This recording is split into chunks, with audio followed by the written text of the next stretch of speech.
TSPSC paper leak వ్యవహారంపై అన్ని రాజకీయ పక్షాలను కలుపుకొని టీసేవ్ పేరుతో ఈ నెల 10న అన్ని పార్టీలతో సమావేశం నిర్వహిస్తామని ఆ పార్టీ అధికార ప్రతినిధి గట్టు రామచంద్రరావు తెలిపారు.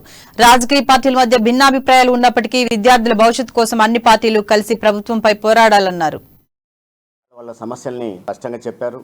చెప్తున్నప్పుడు వాళ్ళ బాధలు వింటూ ఉంటే నిజంగా కన్నీళ్లు రాకమానవు. నేను ఎప్పుడో రాశానమ్మా, నేను ఎప్పుడో తిరిగాను, ఎప్పుడో చదివాను, కష్టపడ్డాను, అమ్మ నాన్నని కష్టపెట్టాను, కానీ అలా నేను అమ్మ నాన్నకి ఏం చేసుకోలేకపోతున్నాను అని ఆ పిల్లవాడు చెప్తా ఉంటే చాలా బాధ అనిపించింది. అందుకనే వైఎస్ఆర్ తెలంగాణ పార్టీ తన యాక్టివిటీ తను చేస్తూనే రాజకీయాలకు అతీతంగా ప్రజాస్వామ్యవాదుల్ని, అన్ని పార్టీలని, అన్ని రంగాలని, ప్రామినెంట్ వ్యక్తుల్ని అందరినీ ఆహ్వానిస్తూ ఒక టీ సేవ్ అనే ఒక వేదిక మీద, ఒక ఫోరం మీద ఆహ్వానించి యాజిటేషన్ చేయాలని భావించింది. అందులో భాగంగానే ఇలా సదస్సు జరిపింది. 10వ తారీఖు నాడు అన్ని పార్టీల ఆహ్వానించి ఒక వేదిక మీదకి తీసుకొచ్చే ప్రయత్నం జరుపుతూ ఒక రౌండ్ టేబుల్ కూడా జరపాలని నిర్ణయించింది. దీనికి ముందు అన్ని పార్టీలు ఒక లేఖలు రాస్తూ